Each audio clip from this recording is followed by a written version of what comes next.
Alors effectivement, on a directement ou indirectement largement envisagé jusqu'ici les multiples façons dont les plantes peuvent nous être utiles, et aussi d'ailleurs les multiples façons dont, en les protégeant, en stockant les graines, en les ressemant et en protégeant nos champs, nous leur sommes utiles. En conséquence, nous avons clairement esquissé un mutualisme, et finalement, dans ce mutualisme, je passe...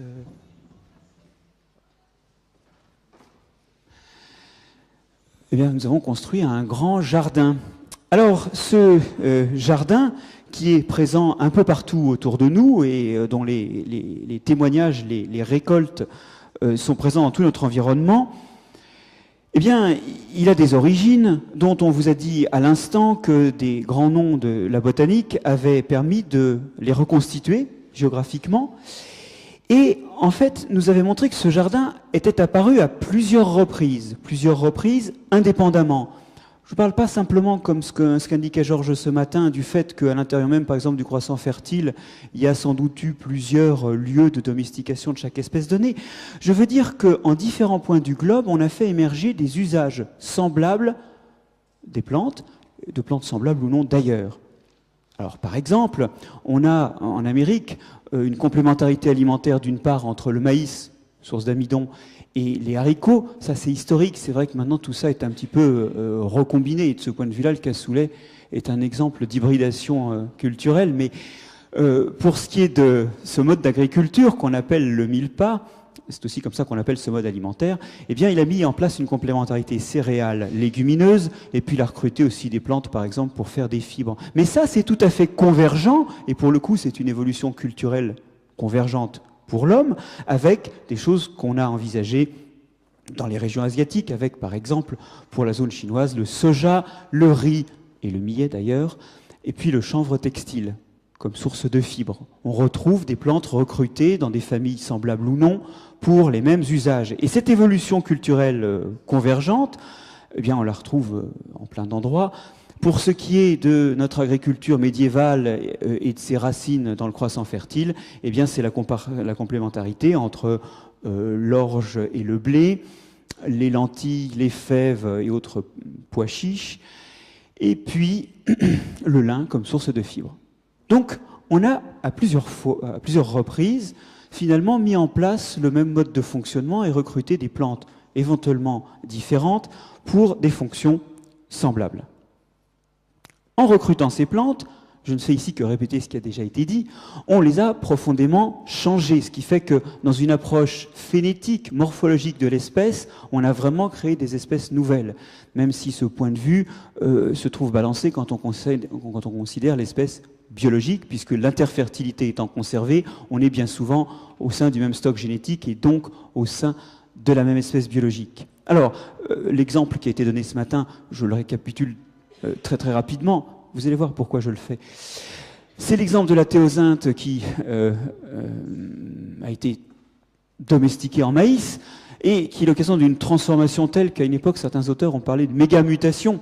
Une transformation telle que d'abord la théosinte n'avait même pas été mise au départ dans le même genre, et en tout cas bien sûr pas dans la même espèce que le maïs, et une transformation qui est biologiquement très profonde, puisque la théosinte est une plante ramifiée, alors que chez le maïs, les ramifications sont remplacées par des épis. L'allocation de ressources passe de la croissance végétative à la formation de graines, et on comprend bien pourquoi, puisque ce sont ces graines qui sont l'objectif de la récolte. Et puis surtout, on a cet épi-là qui est donc avec peu de graines, qui sont déhiscentes, ce qui est bien le minimum pour la dispersion. Et comme cette dispersion se fait souvent par le biais d'oiseaux qui ingèrent ces graines, eh bien, on a une glume qui entoure ces graines extrêmement résistantes et qui va permettre le passage du tube digestif. Le maïs, lui, à côté, il a des graines pas protégées et indéhiscentes. Indéhiscentes, c'est bien loin pour qu'on puisse le récolter, et pas protégées, c'est logique, puisque c'est l'homme qui le protège. Donc on est réellement là au cœur de ce mutualisme pour le coup, et ce mutualisme il a changé les propriétés des plantes puisque certaines fonctions des plantes ont été dévolues à l'homme, la dispersion, la protection par exemple.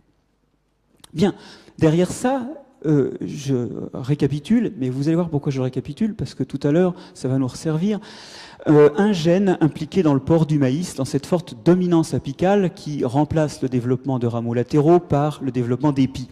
Ce gène terminal branching ou 1, est très variable chez le maïs et en réalité il présente, bien qu'étant responsable de cette dominance apicale et donc du phénotype particulier du maïs, il présente, quant aux différents allèles présents dans les populations de maïs domestiquées, il présente à peu près la même variabilité génétique que chez la théosinte, ce qui est un peu paradoxal puisque il a un effet différent. Mais en réalité, et vous le savez depuis ce matin, la sélection n'a pas porté sur le gène lui-même, mais sur la partie promotrice du gène, c'est-à-dire la partie en amont du gène qui va réguler l'intensité d'expression du gène.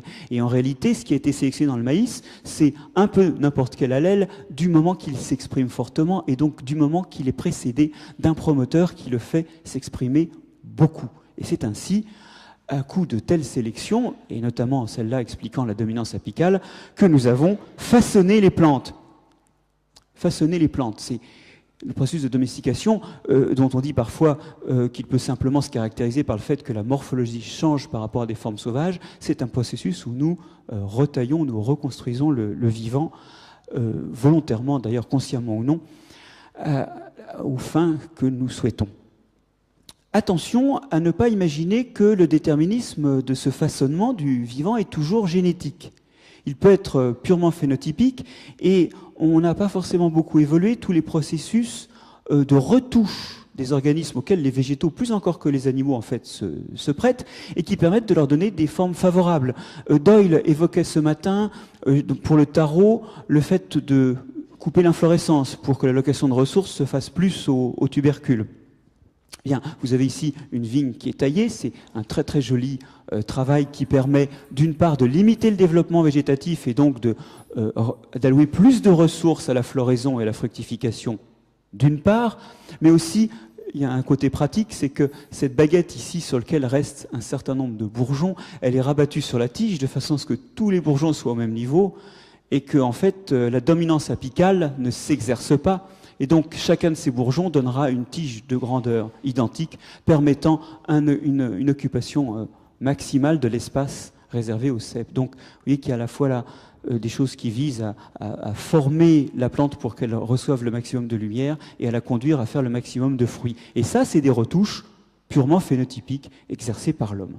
Bref, cette sculpture, elle est génotypique et purement phénotypique aussi. Et alors décidément, c'est l'après-midi où nous citons la Genèse, eh bien on a vraiment l'impression que l'homme a été placé dans un jardin plein de promesses pour le cultiver et le garder, et ce qu'il fait en retouchant les génotypes par sélection et les phénotypes lorsque nécessaire. C'est évidemment faux, mais enfin, quand on voit un petit déjeuner comme ça, on se dit qu'effectivement, ce jardin d'Éden dans lequel nous avons été placés nous nourrit. Mais cette vision, vous allez voir, en fait, est une vision purement anthropocentrique. Ce jardin ne se laisse pas faire. C'est le moins qu'on puisse dire. Alors, c'est vrai que vu d'aujourd'hui, la plupart des plantes cultivées qui nous entourent sont plutôt sympathiques. Insistons déjà sur un point qui est que les débuts de la domestication sont très souvent des étapes dans lesquelles on va être très confronté aux végétaux parce que notre alimentation est redevenue à ce moment-là très végétale. Voilà des données sur des teneurs isotopiques de squelettes du Portugal autour de la transition entre la fin du Paléolithique et le Néolithique, donc entre la fin de la période proto-agricole et la période proprement agricole. Vous voyez que, oublions cet axe qui renvoie à l'écologie des ressources utilisées, sur l'axe azote 15, nos teneurs en azote 15 diminuent. Or, l'azote 15 a le même comportement que les métaux lourds, il s'accumule dans les chaînes alimentaires. Donc, quand un organisme commence à tenir moins d'azote 15, c'est qu'il est plus bas dans la chaîne alimentaire. En d'autres termes, nous sommes devenus plus herbivores au début de l'agriculture, au balbutiement de l'agriculture. Ça ne veut pas dire que, secondairement, nous ne sommes pas remontés dans la chaîne, et les Européens, actuellement, sont remontés dans leur teneur en azote 15. Mais finalement, c'est devenir un peu plus herbivore. Et en fait, d'ailleurs, soyons honnêtes, c'est surtout devenir granivore. Hein. On dit que l'homme est omnivore, on a presque envie de dire qu'il est omnivore tendance granivore, mais si on tient compte du fait que la moitié des calories de l'humanité proviennent de graines de céréales, ce qui laisse de côté les protéagineux et les oléagineux qu'on peut ajouter, c'est plutôt un granivore tendance omnivore. L'agriculteur en tout cas. Alors, ceci étant posé, cette alimentation n'est pas forcément une bonne nouvelle. C'est pas forcément une bonne nouvelle, d'abord parce que les ressources qui s'y trouvent ont une digestibilité qui peut poser problème, en particulier dans les graines, mais aussi dans les tubercules, d'ailleurs, j'aurais pu les inclure. Il y a des formes de réserve, et par définition, les formes de réserve sont compactées, à la fois parce que ça limite leur place, puis aussi parce que ça limite l'accès à ces réserves à des opportunistes comme des micro-organismes. Et vous avez ici les grains d'amidon, qui sont la ressource majeure à exploiter aussi bien dans les céréales que dans tout un tas de tubercules, et qui, pour le coup, sont extrêmement condensés. Il va falloir digérer tout ça dans le temps du passage dans le tube digestif. Donc, et des problèmes de digestibilité d'abord, mais aussi des problèmes de toxicité qui résultent tout simplement de composés toxiques présents dans les plantes pour se défendre par rapport à leurs herbivores ou à leurs agresseurs microbiens. Deux exemples, cet analogue ici d'acide aminé que l'on trouve dans les plantes du genre Lathyrus et Pueraria également, cet acide aminé modifié est en fait un agoniste du glutamate. Il se fixe sur les récepteurs au glutamate dans le système nerveux central et il provoque des grandes faiblesses et éventuellement même des paralysies. Et ça, c'est quelque chose qui arrive quand on mange trop, par exemple, de fèves. Ça se produit encore actuellement pas mal en Asie et souvent dans les périodes de disette, ça s'est produit en Europe, notamment en Espagne, au temps de la guerre civile, mais aussi, et ça c'est un tableau de Goya qui illustre le lathyrisme, pour le coup, à l'époque donc des invasions napoléoniennes, où il n'y avait pas grand-chose à manger, et les gens ont mangé beaucoup trop de fèves, qui n'était pas un aliment forcément très, très, très prisé par l'envahisseur. Bon, il y a aussi d'autres molécules. Là, voilà ici un analogue de stéroïdes, d'hormones stéroïdes qu'on trouve dans le soja, la diazéine, qui passe, bien que les travaux ne soient pas forcément toujours convaincants, et vous allez voir pourquoi, d'ailleurs, un peu plus tard, pour être cancérigène. Donc il y a des toxines dans les végétaux. C'est la deuxième mauvaise nouvelle. C'est pas la seule. À force de manger beaucoup d'une seule source d'aliments, alors même qu'on est au début initialement omnivore avec des sources d'alimentation diversifiées, la présence répétée de certaines substances d'alimentation peut provoquer des intolérances, puisqu'en fait, on se trouve confronté à des concentrations d'un aliment qu'on rencontrait peu avant. Et puis il y a toutes les carences. Et ces carences sont de deux sortes. D'abord, il y a les carences dues à ce qu'il n'y a pas dans les végétaux, et en particulier un certain nombre de vitamines liposolubles dans la vitamine D, ou un certain nombre d'acides aminés essentiels, par exemple ces deux-là dans le maïs, sont absents des aliments végétaux. Et ça peut poser des problèmes de carences effectivement directes. Mais il y a pire, il y a les carences indirectes. Alors ce que j'appelle les carences indirectes, je vais vous l'illustrer par quelque chose qui peut vous paraître anecdotique, mais qui a quand même posé pas mal de problèmes lors de l'adoption des céréales, qui est le problème des phytates. Alors, dans la couche périphérique des graines de céréales, mais aussi de façon plus diffuse dans les graines de légumineuses, il y a des composés qui sont toxiques. Je vais vous expliquer comment. Ils sont en fait situés dans la couche à aleurone, qui est la couche la plus périphérique de la graine, où se trouvent stockées tout un tas de protéines qui, pour le fonctionnement biologique de la graine, vont servir lors de la germination. Mais il y a aussi des réserves minérales. En fait, ces grains d'aleurone, qui donnent leur nom à cette couche que vous voyez ici, ces grains sombres, sont formés de deux corps, un globoïde et un cristalloïde. Ce sont en fait des petites vacuoles qui, avec le dessèchement de la graine, dont le contenu a précipité. Et le globoïde, pour le coup, contient des phytates, c'est-à-dire de l'inositol phosphate, des molécules donc très riches en phosphate. Ça pourrait paraître une bonne nouvelle d'un point de vue alimentaire, sauf qu'on ne les digère pas. On ne les digère pas, on ne les assimile pas. Et cet inositol phosphate, ici, ce qu'on appelle donc phytate, sert de pince à cations. Ça piège le calcium, le fer, tous les cations et surtout les divalents. L'intérêt est double. D'abord, ça permet d'éviter que lorsque la graine se réhydrate, les cations soient lessivés par l'eau de réhydratation. Et puis, deuxième chose, ça permet qu'en cas d'invasion par des parasites, ces parasites soient tout simplement confrontés à un milieu carencé en sels minéraux, puisqu'ils sont tous retenus sous une forme qui ne leur est pas nécessairement accessible. Donc c'est une forme de protection des réserves double. Et le problème, c'est que quand vous mettez ça dans le tube digestif, vos phytates se cramponnent à tous les cations qu'ils peuvent, y compris éventuellement d'autres issus de sources alimentaires autres que la graine, et les retiennent dans le tube digestif. Tout ça passe dans les fesses, vous déminéralisez, ou tout au moins vous déminéralisez votre alimentation en y rajoutant des phytates. Et donc, voilà, pour le coup, indirectement, vous souffrez de carence minérale. Alors, on a des tas de traces fossiles, de traces archéologiques de ces problèmes-là. Alors là, voilà un crâne atteint d'une hyperostose poreuse qui correspond tout simplement à un mécanisme de compensation de production de globules rouges lié à une anémie. Donc des symptômes comme ça, on en a plein. On a même des quantifications à proposer. Lors du passage au néolithique en Europe, donc disons sur une période qui va de moins 11 000 à moins 4 000, on voit dans l'ensemble de l'Eurasie, on voit les squelettes se dégrader en qualité et surtout en hauteur. Les femmes perdent 13 cm en moyenne, les hommes 16 cm. On a des enregistrements beaucoup plus fins, notamment dans l'Illinois où des peuplades amérindiennes sont passées vers 900 à l'agriculture.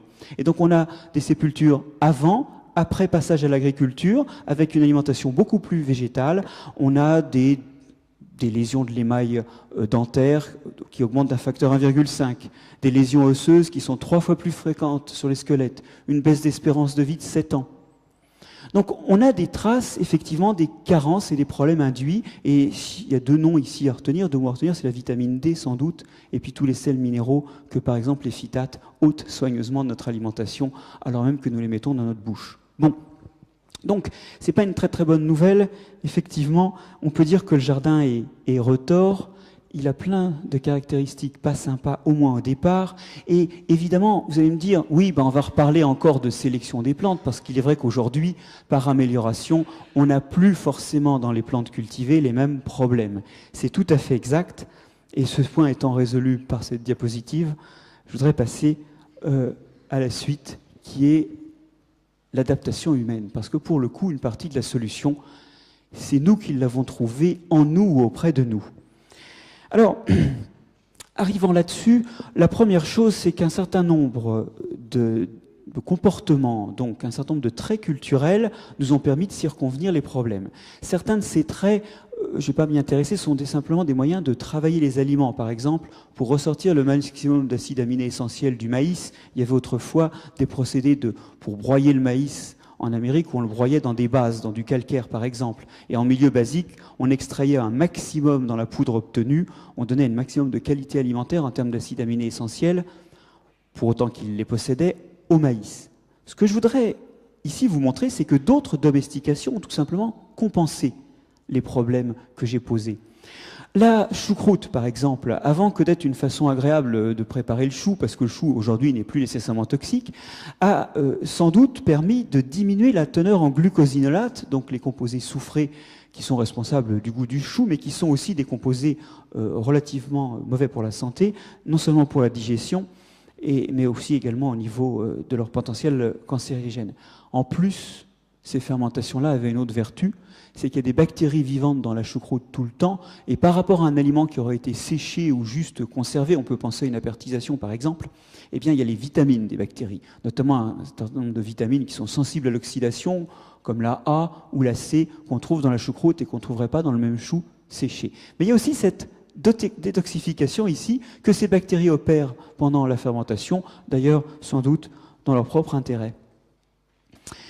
Le pain au levain, avant d'être quelque chose qu'on peut apprécier d'avoir sur sa table pour des raisons gustatives, est un pain qui est fait avec des mélanges de levures et de bactéries lactiques qui ont la caractéristique de comporter des phytases, c'est-à-dire des enzymes qui clivent les molécules de phytate et qui donc libèrent les sels minéraux. On imagine bien l'intérêt pour la bactérie elle-même d'avoir ainsi accès à des sels minéraux et aussi à du phosphate, au passage, sans lesquels enzymes elle n'aurait pas été capable de trouver dans le milieu. Donc le pain au levain a été une façon de contourner le problème des phytates. Et par ailleurs, il a d'autres propriétés intéressantes, c'est qu'il y a un début de digestion de l'amidon, et l'amidon ainsi préparé est sans doute plus facile à digérer. Donc on voit qu'il n'y a pas une raison unique à tous ces processus.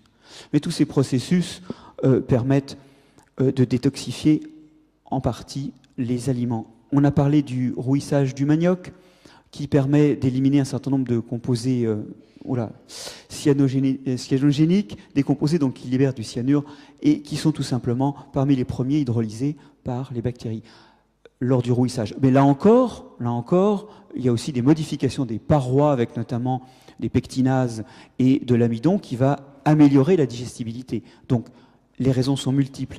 Mais vous voyez qu'ici, des domestications microbiennes largement involontaires ont permis de contourner les problèmes. Alors, il y a aussi d'autres domestications dans le macroscopique qui ont permis de contourner les problèmes. Et effectivement, dans la complémentarité céréales-légumineuses, il y a certains couples, comme celui qui est la base donc, du mille-pas, qui sont extrêmement efficaces. Et quand on regarde les profils d'acides aminés essentiels manquants dans le haricot et dans le maïs, on voit très bien la complémentarité entre les deux. On retrouve les raisons de cette vieille recette de navigateur qui consiste à servir en sauce sur le riz des haricots, une mode d'ailleurs qui persiste encore dans nos îles, aux Antilles ou à La Réunion.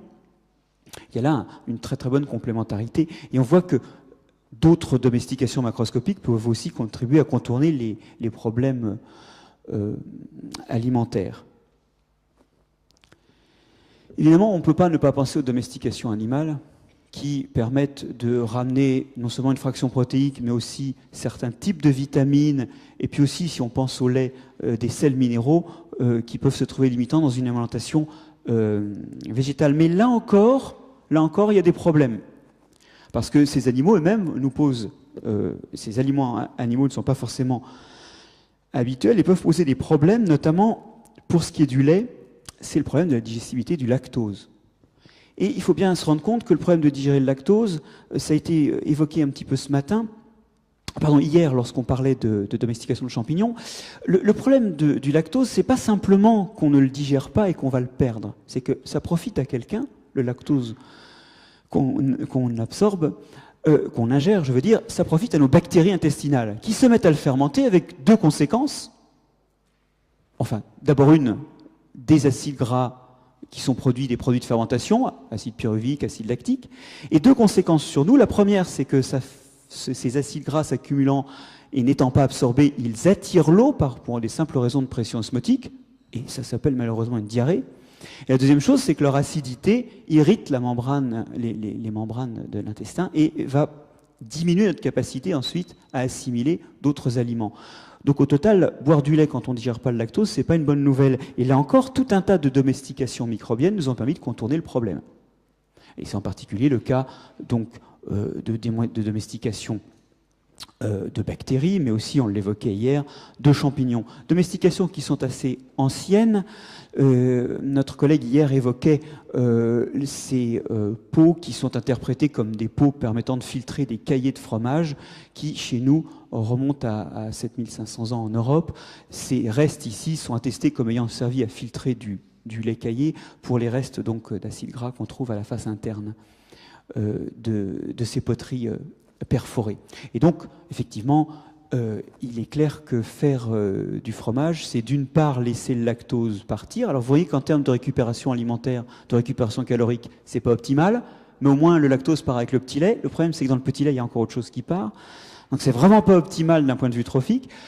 Et puis de toute façon, après, les processus fermentaires vont transformer ce lactose en autre chose qui sera éventuellement plus assimilable et en tout cas moins dangereux pour nos intestins. Donc encore une détoxification finalement microbienne. Et donc je voudrais insister là-dessus, les domestications microbiennes sont rarement entrevues, mais elles ont été très précoces, inconscientes et souvent elles ont permis de pallier les problèmes posés par d'autres domestications. Ça, c'est une chose, c'est une évolution culturelle, mais notre évolution biologique a aussi joué. Alors, je voudrais commencer par un aspect de notre évolution biologique qui n'est pas inscrit dans nos gènes, qui est plutôt inscrit dans ce qu'on appelle notre phénotype étendu, c'est-à-dire l'ensemble des organismes que nous recrutons. Notre organisme, biologiquement, a souvent recruté des partenaires, comme notre culture les a recrutés pour faire des fermentations. Pour le coup, les Asiatiques qui consomment du soja ont une capacité très forte à transformer la diazéine en S-équol, un composé qui, lui, pour le coup, est un estrogène, mais qui a tout un tas de fonctions de protection, notamment protection contre les cancers et également contre tous les troubles liés à la ménopause. Et ce composé-là, qui est un dérivé de la diazéine, eh bien, en réalité, il est produit par des bactéries du tube digestif. Tout un tas de bactéries différentes qui sont très fréquemment présentes dans les tubes digestifs des Asiatiques, sans doute parce que leur alimentation contient anciennement beaucoup de composés, beaucoup de soja, et qui sont beaucoup moins fréquemment présentes chez les Occidentaux. Ça, ce sont des chiffres actuels, et ce, bien que les Occidentaux aient déjà commencé à consommer pas mal de soja. Et alors, même si la littérature n'est pas encore très claire sur le pourquoi de ceci, il convient de voir que le résultat est assez intéressant, parce qu'un Européen, en général, est confronté à cette molécule qui est neutre à plutôt pas bonne, alors qu'un Asiatique se trouve confronté à une molécule protectrice. Il y a là réellement une adaptation, et cette adaptation n'est pas génétique, elle résulte simplement du cortège que, biologiquement, notre organisme recrute dans le milieu. Donc on est déjà plus près de l'homme, mais on n'est pas encore au cœur de ça. On n'est pas encore tout à fait au cœur de l'homme. On pourrait multiplier les exemples, notamment récemment, il a été montré que les Japonais possédaient des bactéries capables de digérer les agars et les carragénanes, ces composés qui font l'intérêt de la domestication des gracilaires dont Myriam nous parlait hier, et des composés que nous ne digérons, nous, absolument pas, mais qu'effectivement les Asiatiques sont capables, enfin, ou tout au moins les Japonais, sont fréquemment capables de digérer par le biais de bactéries qui se trouvent dans leur tube digestif, et qui sortent d'ailleurs très probablement d'une alimentation très enrichie en produits de la mer, d'où proviennent ces bactéries initialement. Bon, mais allons plus au cœur de l'homme et arrivons à des couches plus génétiques. La digestion de l'amidon, qui est présent dans toutes ces céréales, on l'a dit, c'est une histoire qui doit commencer assez rapidement, parce qu'il faut arriver à la fin du grain d'amidon, au cœur du grain d'amidon, avant que le grain d'amidon ne ressorte du tube digestif. Et donc, on se doute que l'amylase salivaire, entamant le processus, fragilisant le grain d'amidon, a un rôle important. Or, nous possédons des nombres variables de gènes, de copies du gène de l'amylase salivaire. Et pour le coup, plus on possède de copies, plus on a d'amylase dans la salive, comme en témoignent tous les individus qui ont été étudiés ici, qui diffèrent par le nombre de copies, ils en ont au moins 2, et qui diffèrent aussi par la quantité donc d'amylase présente dans leur salive, donc leur efficacité à utiliser l'amidon. Alors, quelques travaux d'hybridation in situ qui nous montrent sur les 2 chromosomes de différents organismes le nombre de copies du gène, sachant que le gène est reconnu par une sonde qui fluoresce et qui nous donne le nombre de copies. Alors, la plupart des primates ont une copie par chromosome, et 2 chromosomes. Bon. Voilà un exemple de chasseur-cueilleur d'une tribu africaine qui possède 3 copies par chromosome, et puis voilà un exemple de japonais qui a 10 copies sur un chromosome et 4 sur l'autre. Ceci ne montre absolument rien, si ce n'est la méthode qui permet de décompter le nombre de copies que chaque individu possède. Et voilà les résultats présentés sous la forme d'un diagramme de fréquence cumulée. Vous voyez que l'ensemble des populations qui sont des populations de chasseurs-cueilleurs, qui donc consomment peu d'amidon, sont beaucoup moins granivores que nous, les individus, enfin les courbes montent très vite de fréquence cumulée, indiquant qu'il y a beaucoup d'individus avec peu de copies. Alors que dans des populations qui consomment beaucoup d'amidon, comme nous-mêmes, parce qu'elles consomment du maïs, du blé, du riz ou un mélange de tout ça, eh bien les courbes montent lentement, ce qui veut dire qu'il y a beaucoup d'individus avec un plus grand nombre de copies. Donc, dans les populations qui ont domestiqué des céréales, il y a plus d'individus qui ont un grand nombre de copies. Et pour le coup, j'attire votre attention sur ce diagramme, il nous montre des histoires indépendantes, parce que ces populations ont fait des choix culturels indépendamment. Et donc, on a ici un très beau résultat. On dit souvent que l'évolution n'est pas expérimentale.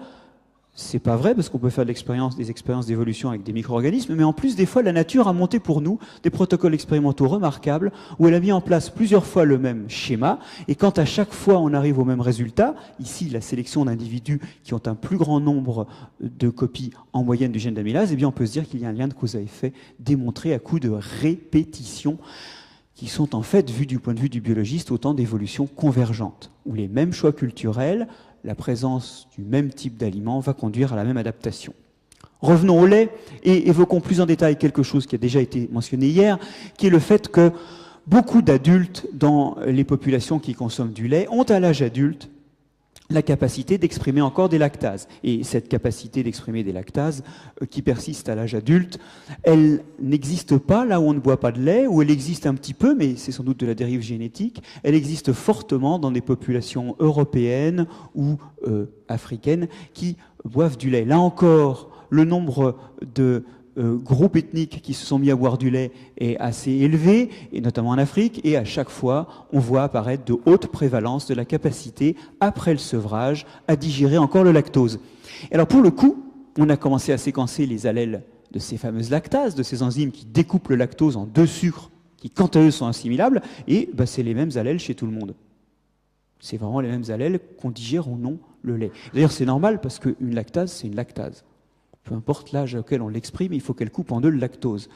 Par contre, ce qui a été découvert, c'est qu'en amont de ce gène, il y a des zones dans lesquelles il y a des variations qui dépendent du phénotype. C'est-à-dire que, par exemple, en Europe, un individu qui possède des lactases à l'âge adulte, qui continue de les exprimer, possède soit un T à cette position, soit un A à cette position. D'autre part, au Soudan, nos Béjas, eux, possèdent un G à cette position, lorsqu'ils sont capables d'exprimer des lactases à l'âge adulte, mais pas sinon. En Tanzanie, on a un autre groupe qui boit du lait et qui a cette modification-là. Au Kenya, vous voyez l'histoire, ça nous en rappelle une autre. Ce que nous avons fait au maïs, les vaches nous l'ont fait. En d'autres termes, elles ont sélectionné un promoteur qui modifie l'expression du gène, exactement comme nous avons modifié l'expression du gène TB1 par sélection. La présence de lait dans notre environnement nous a modifié et a augmenté la fréquence des individus capables de le digérer à l'âge adulte. Alors me direz-vous, c'est peut-être l'inverse. Peut-être que c'est là où il y avait des gens qui avaient des lactases, exprimé à l'âge adulte, qu'on s'est mis à boire du lait sans désordre et qu'on a acquis ce trait culturel. Le séquençage d'individus du début du néolithique montre que nos ancêtres, en tout cas les peuplades qui étaient présentes sur notre sol européen, à l'époque, possédaient les allèles incapables de s'exprimer à l'âge adulte. Et donc, il y a bien eu quelque chose qui a changé à ce moment-là. Il n'y avait donc pas de prédisposition génétique à boire du lait. C'est plutôt le scénario de sélection qui comptait. Rappelez-vous qu'il y a 7500 ans, on a déjà du fromage, donc on a une autre façon de consommer le lait. Et si dans ce contexte où on a du lait, quelqu'un est capable de le boire avant qu'on en ait fait du fromage, c'est-à-dire qu'on est risqué de perdre le fromage, ça arrive quand même, hein. Un fromage, ça peut rater, et avant qu'on ait jeté le petit lait, eh bien cette personne a un avantage évident en termes de récupération calorique. C'est sans doute le scénario qui a contribué à faire d'individus incapables de digérer le lait à l'âge adulte des individus qui le digèrent à l'âge adulte. Alors, dernier point très rapide, l'adaptation développementale. Alors là, c'est des travaux qui sont très nombreux de comparaison de squelettes entre des individus chasseurs-cueilleurs et des individus de population agricole. Ça, c'est des données issues donc de comparaisons en Chine diachronique. On voit un rétrécissement très fort de la taille globale de la mâchoire et de cette partie-là de la mâchoire. En fait, on a des changements de forme et ces changements de forme sont assez difficiles à expliquer dans la mesure où on ne sait pas si c'est génétique, si c'est la sélection de nouvelles formes de mâchoire de maxillaire inférieur qui est en cause, ou si c'est simplement développemental parce que les aliments ne sont pas de même nature et donc les muscles ne travaillent pas pareil, et ça, dans la croissance des os, ça contribue éventuellement à la forme des os. En tout cas, ceci a été réalisé à une grande échelle de façon synchronique, c'est-à-dire sur des populations actuelles récemment, en mesurant tout un tas de points sur des mâchoires pour plein de populations et en regardant les distances entre ces points et en exprimant le résultat dans une ACP. Et on voit très bien que l'ensemble des points obtenus, l'enveloppe de l'ensemble des points obtenus pour les chasseurs-cueilleurs ne recouvre pas complètement l'enveloppe des points obtenus pour les agriculteurs qui ont des mâchoires souvent moins longues, avec une moindre portée et un système d'apophyse coronoïde moins large, ici pour les agriculteurs que pour les chasseurs-cueilleurs, et un ramus qui est un peu plus long.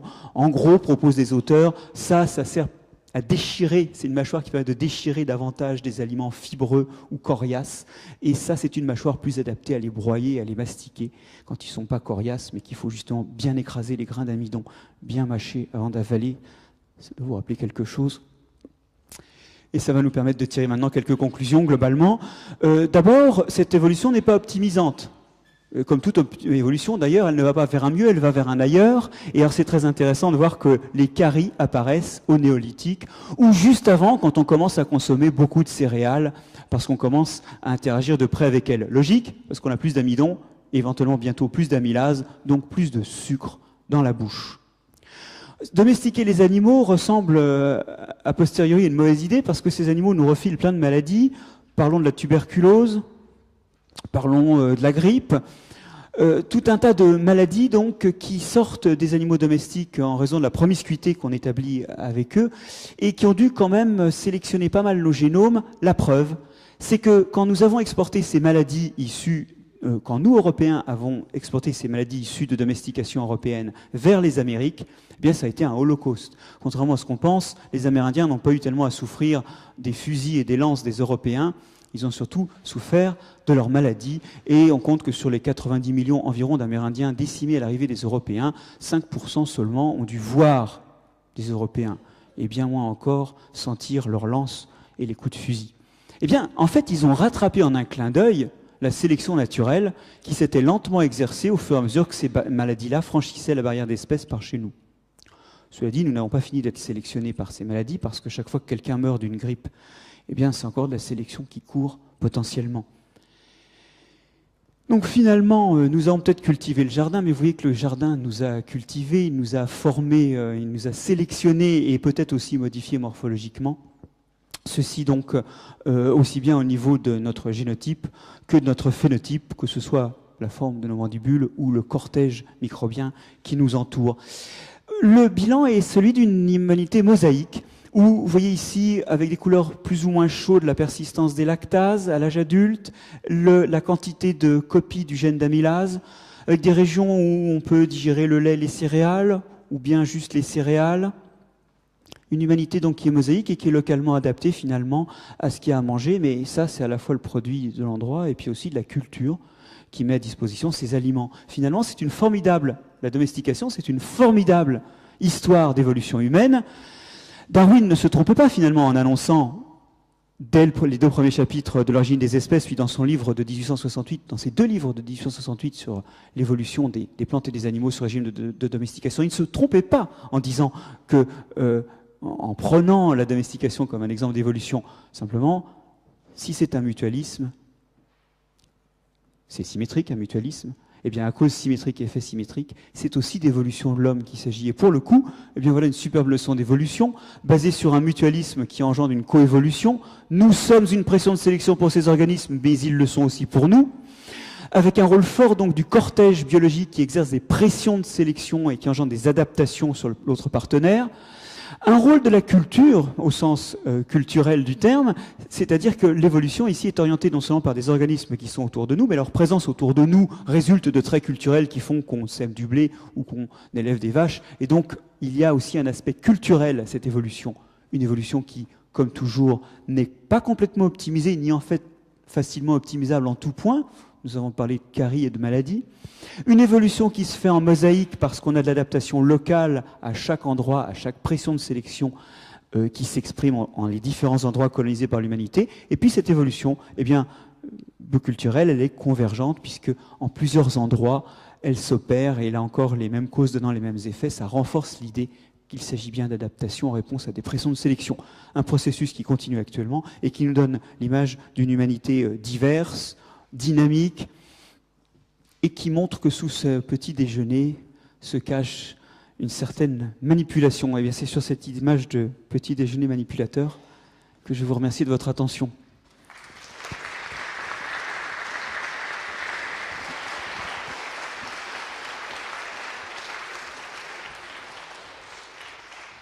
Donc, merci Marc-André. Je t'accorde le droit à une question, vu que tu as dépassé le temps.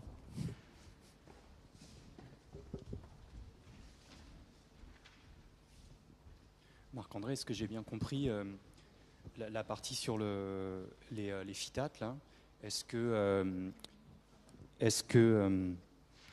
tu t'expliques le fait que on retire le son des céréales avant de les consommer avec ce...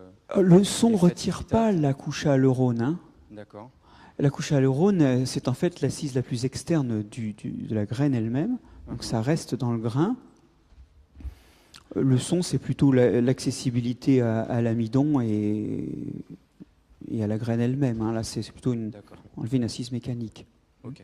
Et alors en plus, bon, de toute façon, il y a le problème des légumineuses chez lesquelles il y a des phytates. Et alors là, elles sont dispersées dans la graine. Donc, mais en fait, effectivement, on pourrait gratter les graines en surface éventuellement, mais on retirerait les protéines en même temps. Puis alors, gratter les graines une par une, bon. Ok, merci. Le temps que Pierre-Henri Gouillon s'installe, est-ce qu'il y aurait une autre question? Oui. À un endroit pas très accessible. Oui. Est-ce que vous pourriez un petit peu plus expliciter là, le régime alimentaire des Japonais entre, on ne sait pas si c'est au fil du temps ou c'est dans l'espace d'une vie qu'un enfant mange beaucoup de poissons, et quid des enfants donc japonais qui sont élevés jusqu'à 15 ans au Japon, après changent de régime alimentaire et partent aux États-Unis où il y a toute une série de maladies qui n'ont pas survécu au Japon. Vous parlez de l'évolution au travers des siècles, des millénaires, ou juste l'espace d'une vie? Ah oui, non, alors, bon. L'acquisition de traits comme la persistance de lactase à l'âge adulte, ça, c'est le résultat d'une sélection millénaire. D'accord ? Après, l'acquisition de bactéries qui permettent de digérer certains aliments, ça, c'est quelque chose qu'on acquiert après la naissance, et on l'acquiert en fait auprès des adultes. D'accord ? Donc un trait comme une flore bactérienne qui confère un avantage par rapport aux aliments, il a été sélectionné au niveau collectif par les habitudes culturelles, et il est ensuite ces bactéries sont dans l'environnement et on les acquiert. Et elles sont dans l'environnement parce que cet environnement contient l'aliment en question. Vous mangez beaucoup d'algues, donc dans les tubes digestifs, il y a des bactéries qui peuvent s'installer en digérant ces algues, et donc comme un enfant se contamine auprès des adultes, je rappelle qu'à la naissance, le tube digestif est vierge de tout microbe, eh bien, il attrape les microbes des adultes. Et vous voyez, c'est une transmission d'individu à individu, c'est une réacquisition de ce phénotype à chaque génération. Alors, pour le poisson, je ne connais pas d'effet particulier sur la flore bactérienne. Chacun, enfin, on pourra en reparler, il y a une public qui parle de ça, mais là, je parlais de bactéries qui aident à digérer les parois des algues comme les gracilaires ou le nori, les porphyra, qui sont riches en agar et en carragénane. Et ça, pour le coup, c'est un trait qui, au niveau individuel, est réacquis à chaque génération, mais qui, au niveau du groupe, a été progressivement acquis sur des durées millénaires. Et au cours du temps, les flores digestives des individus ont dû être de plus en plus enrichies en bactéries capables d'exploiter les ressources que ces tubes digestifs contenaient. Donc, qu'ils y mettaient eux-mêmes. J'ai une question, moi, sur les lactases. Il faut imaginer une pression de sélection assez forte pour imaginer que c'est les individus qui peuvent consommer du lait frais, parce que finalement c'est le lait frais qui compte, qui augmente leur valeur sélective. Est-ce qu'on a une idée si cette sélection des lactases s'est faite dans des environnements alimentaires particuliers, notamment j'imagine des régions où la période de soudure, c'est-à-dire la période où les stocks sont épuisés et où il y a plus de risques de famine, et que ça créerait une pression suffisamment forte sur les gens qui peuvent pendant cette période-là se nourrir du lait du bétail. Alors, je ne connais pas de scénario très précis là-dessus, mais c'est sûr que c'est plus dans le nord de l'Europe que ça a joué. Et alors dans le nord de l'Europe, en fait, le sud de la Scandinavie et la rive nord de la Baltique. Et dans le nord de l'Europe, il y a aussi un problème de vitamine D, parce que vous savez que l'autre source de vitamine D, c'est la lumière, d'accord ? C'est la photosynthèse de vitamine D dans la peau. Bon, là, au nord de l'Europe, c'est pas terrible, la lumière. Hein. Et donc, la capacité de consommer du lait a sans doute, là, pu être émergée, non seulement à cause de l'apport calorique, plus riche que celui du fromage, mais aussi l'apport de vitamine D, qui se conserve mal dans le fromage, évidemment. Même si on met des microbes dedans, on en a moins que dans le lait. En conséquence, il y a sans doute des facteurs locaux abiotiques qui ont pu donner un avantage sélectif aux individus.